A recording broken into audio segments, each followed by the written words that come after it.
Pagi hari, aku dibangunkan oleh suara Anton dan yang lain tertawa kencang di ruang tengah.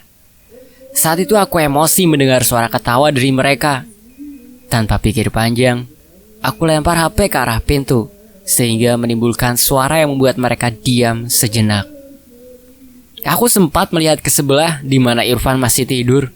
Aku yakin dia sama kayak aku, susah buat tidur karena si pakaian merah muncul di kamar dan di jendela kamarku. Tak lama setelah aku melempar HP, mereka kembali tertawa dengan suara yang cukup kencang. Dan saat itulah aku gak bisa lagi nahan emosi aku. "Woi, berisik!" teriakku dari dalam kamar. Mendengar aku teriak, mereka diam lagi. Aku gak peduli mereka mau ngomong apa di belakangku. Yang penting, aku bisa tenang sedikit.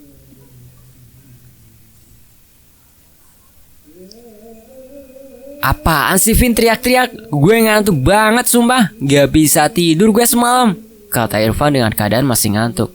"Mereka lu Van, enteng banget bisa ketawa-ketawa," kataku ke Irfan. "Ya udah sih Vin, cuekin aja. Tidur lagi sono," kata Irfan masih dalam keadaan mengantuk. Mendengar omongan Irfan, aku mencoba tidur lagi. Tapi tak lama aku mencoba tidur, ada yang membuka pintu kamarku. "Kak, hari ini penyuluhan kak," kata Selfie sambil menggoyang-goyangkan kaki aku. Dengan kaget aku bangun dari tidur karena aku lupa kalau hari ini adalah proker penyuluhanku. "Jam berapa sekarang?" tanyaku dengan agak panik. "Masih pagi kok kak, cuma ingetin aja kalau hari ini proker kakak," kata Selfie. "Nih duitnya buat ganti uang Pak Kades untuk konsumsi," lanjut Selfie. Aku ambil duit yang disodorkan Selfie dan kembali berbaring. Selfie pamit keluar kamar, tapi aku cuekin karena aku gak bisa mikir jernih. Di otakku hanya ada si pakaian merah. Di otak aku hanya ada si pakaian merah dan rencana untuk proker aku. "Van, bangun, temenin gue penyuluhan," kataku. "Gue bantu doa aja Vin, sukses ya," kata Irfan. Giliran gue minta tolong lu gini ya," kataku sedikit emosi. "Ayo cepet bangun, kita mandi biar gak ngantuk," kataku sambil menendang-nendang Irfan. Dengan berat hati, Irfan bangun dari tidurnya dan bersiap pergi mandi. Saat keluar kamar, aku sama Irfan melewati Anto dan kawan-kawan. Mereka menyapaku dan Irfan.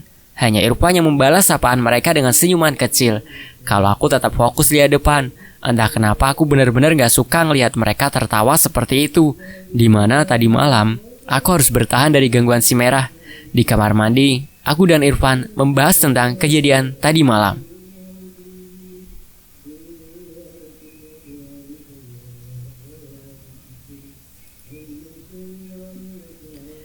"Menurutmu salah apa lagi kita Van?"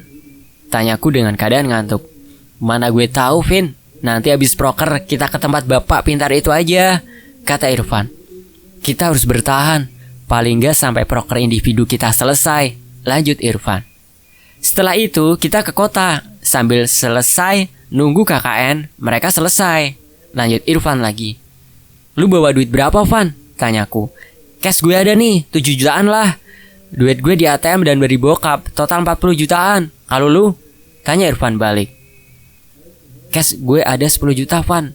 Sertifikasi nyokap dikasih ke gue semua. Nih ATM, di ATM 13 jutaan, jawabku.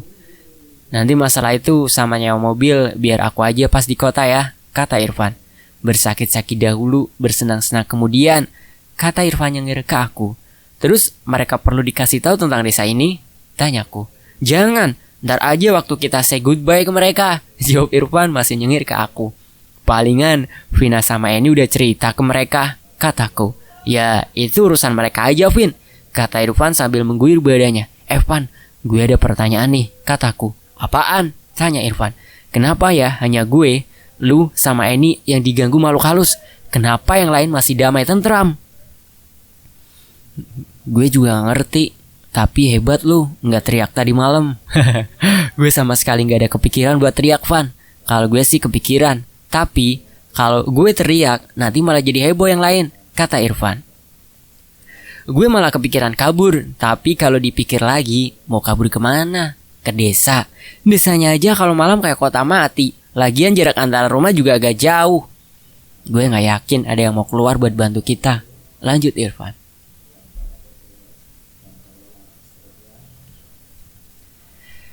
Setelah beberapa obrolan, kita lanjutkan mandi. Bedanya hari itu gak ada perasaan was-was sama sekali. Setelah selesai, aku dan Irfan berjalan menuju rumah. Aku bisa melihat batu yang ditaruh sesajen. Batu itu gak ada uniknya sama sekali. Hanya bongkahan batu sama seperti batu-batu yang lain. Sampai di rumah, Anton dan kawan-kawan masih bercanda dan tertawa. Aku pun akhirnya menyindir. Wah, enak ya, masih bisa ketawa-ketawa, sindirku sambil tersenyum ke mereka. Mereka diam sejenak. Irfan menyubit pinggangku karena aku menyindir mereka. Tapi aku cuekin aja lah. Kak, itu sarapannya di sana, kata Siska menunjuk 2 piring dan 2 teh di gelas. Waduh, makasih ya adekku Siska, dan silakan dilanjutin ketawanya, sindirku lagi dengan tersenyum. Aku berjalan menuju kamarku untuk ganti baju. Aku sempat mendengar mereka tertawa pelan. Aku yakin kalau mereka lagi membicarakan aku. Tapi mah bodo amat. Udah gak ada niat aku buat ngelindungi si cewek-cewek. Aku lebih mentingin diriku sendiri dan Irfan. Setelah selesai ganti baju yang lumayan rapi, aku pergi sarapan dengan Irfan di teras. Karena malas ikut menggosip bareng mereka. Hari itu, aku benar-benar sensi banget. Tak lama setelah selesai sarapan, Irfan pamit untuk membantu prokerku.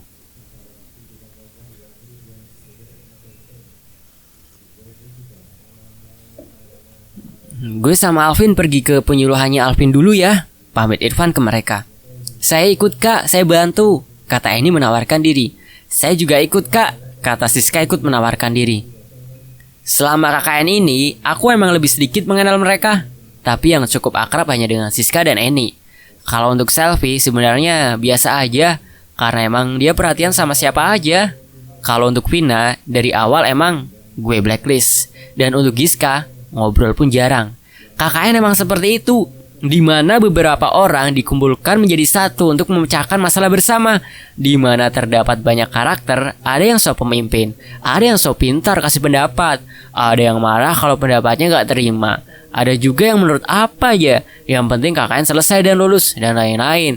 Jangan heran kalau KKN bisa menimbulkan kesenjangan sosial di antara peserta KKN.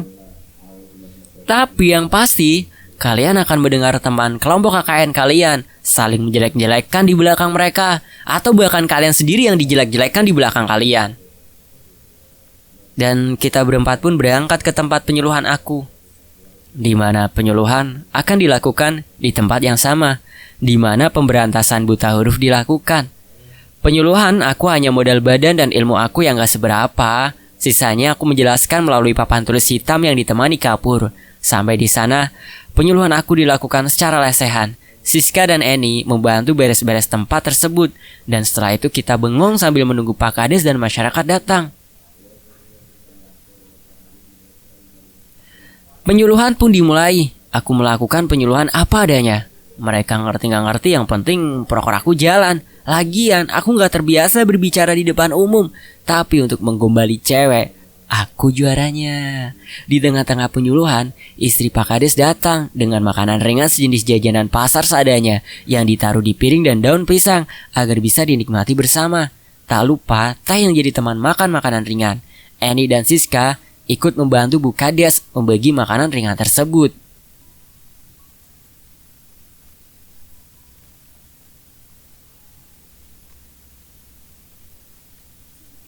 Penyuluhan aku pun selesai. Ternyata banyak juga yang mengerti apa yang aku sampaikan. Terbukti dari pertanyaan-pertanyaan yang dilontarkan ke aku. Setelah selesai penyuluhan, para masyarakat sana milih duduk-duduk santai sambil menikmati rokok linting yang diracik sendiri ke penyuluhan aku. Cek, ralat Ulfa, ulangi. Para masyarakat sana milih duduk-duduk santai sambil menikmati rokok linting yang diracik sendiri. Rasanya keras banget tuh rokok. Di penyuluhan aku, bapak pintar tersebut pun datang ke penyuluhan aku. Aku dan Irfan pun mendekati bapak tersebut dan menggiring ke tempat yang agak jauh dari lokasi penyuluhan.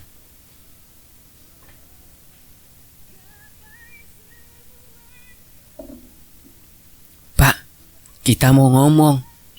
Tadi malam kita diganggu makhluk halus, kata Irfan. Dia berpakaian merah pak, malah diam di kamar saya tadi malam, lanjut Irfan. Oh, mungkin dia hanya ingin berteman, kata bapak tersebut sambil tersenyum.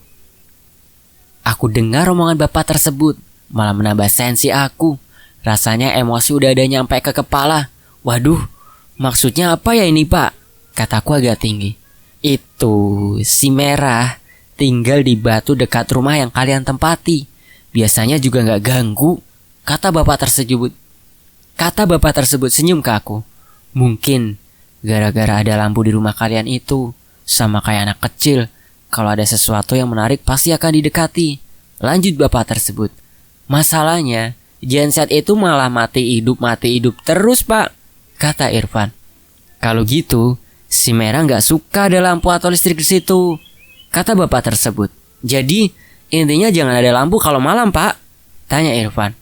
Sebaiknya begitu, untuk menghindari hal-hal yang kita tidak mau, jawab bapak tersebut.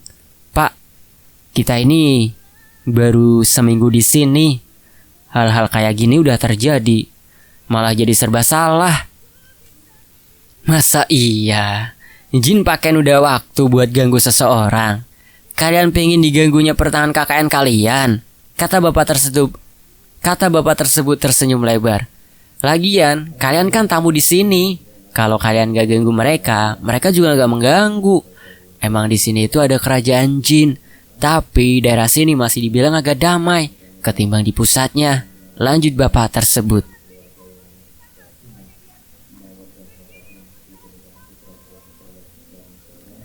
Gini aja pak, bisa bapak yang ngomong ke teman-teman saya agar genset gak dihidupin malam hari, kata Irfan. Agak sungkan kalau saya yang bilang, lagian saya kurang akrab sama mereka. Tapi jangan bawa-bawa makhluk halus ya pak, takut jadi heboh nanti. Oh boleh, ayo kita ke sana sekarang aja. 2 orang temannya ditinggal dulu gak apa-apa, kata bapak tersebut. Akhirnya aku dan Irfan pamit untuk pulang duluan. Sampai di rumah, bapak tersebut ngomong ke Anton dan kawan-kawan kalau genset jangan dihidupkan di malam hari dengan alasan menghormati warga sekitar. Jadi, kalau mau menghidupkan genset di siang hari gak masalah. Setelah diomongin bapak tersebut, Anton dan kawan-kawan setuju. Tapi namanya anak muda pasti susah untuk nurut. Nanti ada part di mana genset kebanting dan terlempar jauh banget loh, karena dihidupin malam-malam selama 2 hari. Dan bayangan hitam gede spon jati tua datang nyamperin kita serumah. Setelah obrolan ringan, bapak tersebut izin pamit untuk pulang. Di perjalanan sebelum ke rumah, aku samperin bapak tersebut dan minta tolong untuk menjamin kalau si merah gak mengganggu kamarku dan Irfan lagi. Bapak tersebut bilang, kalau si merah udah gak ganggu lagi karena dia udah balik ke tempatnya. Tapi aku kepikiran, emang balik ke tempatnya, tapi tempatnya itu hanya 30-50 meter dari rumah, di mana mata masih bisa memandang batu tersebut. Dan akhirnya aku utarakan apa yang aku pikirkan. Akhirnya bapak tersebut pergi ke batu itu sendirian. Selang beberapa menit, bapak itu balik lagi ke aku dan berkata kalau si merah gak ganggu kita lagi. Setelah itu beliau pun pamit ke aku. Melihat bapak tersebut pergi, aku dan Irfan nongkrong di depan rumah sambil ngerokok. Anton dan Putra pamit ke aku dan Irfan untuk memulai dan ikut mengawasi proker pembuatan sumur. Tinggal aku, Irfan, Selvi, Vina, dan Giska di rumah. Aku dan Irfan hanya bengong dengan keadaan ngantuk di depan rumah. Pikiran aku kayak kosong dengan mata yang berat karena ngantuk. Lu gak tidur Van? Tanyaku. Enggak Vin, gue takut gak bisa tidur malam kalau gue tidur siang, jawab Irfan. Sama, buat kopi sana Van, suruh aku ke Irfan. Bareng lah, lu suruh terus yang bikin kopi. Dan akhirnya aku dan Irfan memutuskan membuat kopi bersama. Saat aku berjalan untuk ke dapur membuat kopi, aku lihat Selvi udah dengan rambut terikat, bibirnya merah banget tanpa lipstik, bikin pengen buat nyium.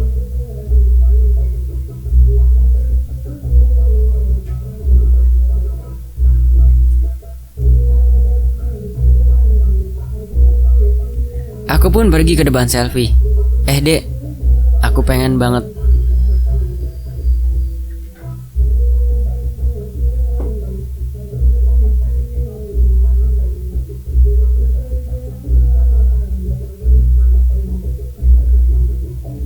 "Dek, gue pengen banget tidur sama lu," kataku tanpa berpikir dan mulai meninggalkan selfie. Sebelum aku pergi meninggalkan selfie, dia hanya diam dan mencoba senyum salting ke teman-temannya. Mungkin dia gak nyangka gue ngomong gitu ke dia. Tak ada suara sama sekali, hingga akhirnya selfie membuka obrolan masalah proker. Tak lama, kopi pun jadi. Aku dan Irfan pengen menikmati cuaca siang sambil menunggu malam datang. Saat aku melewati selfie dan kawan-kawan, selfie sama sekali gak memandang aku. Hanya Vina dan Giska yang memandang aku dengan tatapan heran. Malam pun datang. Hampir kira-kira 6 jam aku habisin di teras hanya mengobrol hal yang gak penting. Aku takutnya kalau diam nanti malah ketiduran. Setelah makan malam yang disiapkan Siska, aku lanjutin ngobrol sambil ngerokok di depan teras rumah, sambil menunggu paling gak jam 9 untuk tidur. Saat itu Eni dan Siska menghampiri kita. Sekarang Eni jarang sama Vina karena udah ada Putra, jadi sekarang lebih sering sama Siska. "Dek, selama di sini kamu gak pernah lihat hantu?" tanyaku. "Ah kak, udah malam, jangan dibicarain kayak gitulah," jawab Siska. "Oh belum kalau gitu," kataku. "Kak, stop ngomong hal-hal mistis," kata Siska agak tinggi. "Kamu gak pernah begadang malam dek di sini?" tanyaku. "Enggak kak, jam 10 udah pulas saya kak," jawab Siska. "Oh alah pantesan, meskipun didatangi juga bakal gak nyadar karena tidur," kataku dalam keadaan ngantuk. "Ah udah saya nongkrong sama yang lain aja," kata Siska agak jengkel ke aku. Siska pun pergi meninggalkan kita bertiga hanya karena obrolan masalah hantu. Emang malam itu agak mengerikan karena genset gak dinyalakan dan menyisakan Petromax lagi. Tak lama aku izin pamit ke kamar untuk mengambil HP yang aku banting, sekalian ngecek rusak apa enggak. Di tengah perjalanan ke kamar, lagi-lagi aku lihat Vina dan Putra berulah.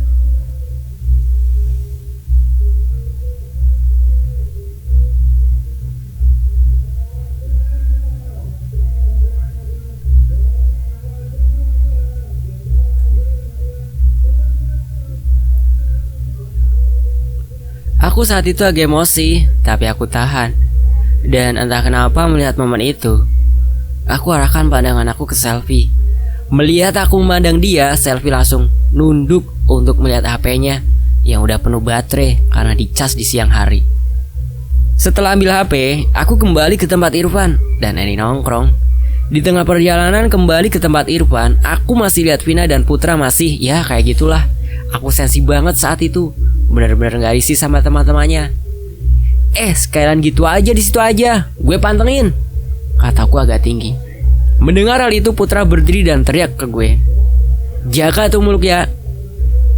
Mendengar hal itu Putra berdiri dan teriak ke aku, "Jaga tuh mulut ya," teriak Putra ke aku.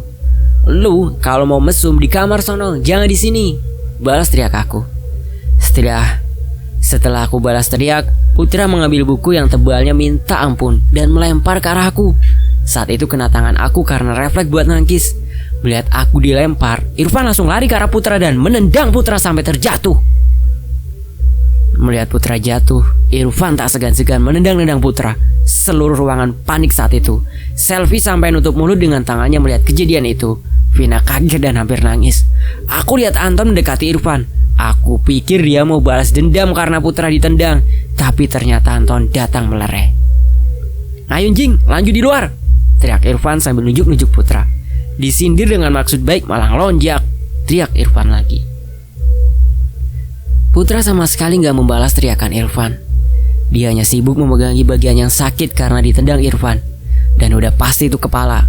Irfan kalau berantem pasti injak kepala. Dari dulu kalau aku berantem sama Irfan, tak pernah sekalipun aku menang. Tapi meskipun aku kalah, aku gak pernah nunjukin kalau aku takut sama Irfan. "Udah kak udah," kata Vina ke Irfan. Selfie datang mengambil Irfan. Tak lama Putra bangun dari posisi jatuhnya. Melihat hal itu, Irfan berjalan ke Putra sambil menggenggam tangannya dan ekspresi marahnya. Melihat hal itu juga, Selfie langsung memeluk erat Irfan dari depan. "Kak, sabar Kak Irfan, jangan gitu," kata Selfie. "Minggir dek," kata Irfan agak tinggi ke Selfie. Irfan berusaha berjalan meskipun dipeluk Selfie, dan semakin erat pelukan Selfie ke Irfan karena takut Irfan menghajar Putra lagi. Kak, ayo udah kak, jangan dilanjutin, kata Selvi khawatir. Mendengar omongan Selvi, Irfan berhenti sebentar. Melihat Irfan agak tenang, Selvi melepas pelukannya ke Irfan. Setelah itu, Irfan berjalan ke arahku sambil tersenyum. Whatever. Ternyata itu akal-akalan Irfan biar dibeluk Selvi. Aku lupa kalau Irfan bisa ngontrol emosi, di mana dia harus emosi, kapan dia harus berhenti emosi. Irfan mengajak aku nongkrong di luar buat ngerokok. Putra diajak Anton ke kamar yang ditemani oleh Vina, dan sisanya pergi ikut nongkrong di depan teras bareng aku dan Irfan. Untuk mengganti suasana, aku yang buka topik. Van, kalau gue yang mesum sama Selvi di depan lu gimana? Tanyaku. Gue langsung teriak, ikut dong Vin, kata Irfan sambil menunjukkan gaya waria berlari. Aduh. Langsung pecah ketawa di teras saat itu. Selvi hanya tersenyum sambil geleng-geleng kepala. Ekspresi mereka yang ketakutan melihat Irfan marah berubah menjadi senyum yang hangat. Tak lama Putra keluar kamar dan meminta maaf ke aku dan Irfan, dan kita berdua pun memaafkan meskipun hati kurang berkenan. Setelah maaf-maafan, kita semua pamit tidur semua. Lagian jam juga menunjukkan waktu untuk tidur. Di kamar saat aku pingin nutup jendela, tak ada si merah berkeliaran lagi. Aku berpikir bapak pintar tersebut hebat banget. Irfan juga mengecek ruangan lain seperti dapur dan juga ke teras untuk melihat batu. Tapi sama sekali tak ada si merah. Dan malam itu kita bisa tidur agak nyenyak karena sebelum tidur kita membicarakan Selvi dan juga itunya yang telah menempel di dada Irfan. Dan satu kata yang terucap dari mulut aku, gue iri. Meskipun malam itu aku gak nyenyak, tapi besoknya penghuni rumah hantu menunjukkan sosoknya ke aku, Irfan dan Siska. Hanya menunjukkan, bukan mengganggu. Dan emang 100% itu kesalahan kita bertiga sampai rumah hantu menunjukkan sosoknya.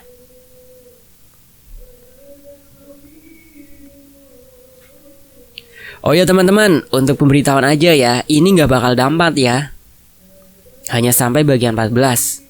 Kalau ada teman-teman yang berharap lebih, admin gak bisa ya. Terima kasih atas perhatiannya. Dan wassalamualaikum warahmatullahi wabarakatuh. Mohon maaf ya semuanya. Sampai jumpa di bagian yang 9. Jangan kemana-mana.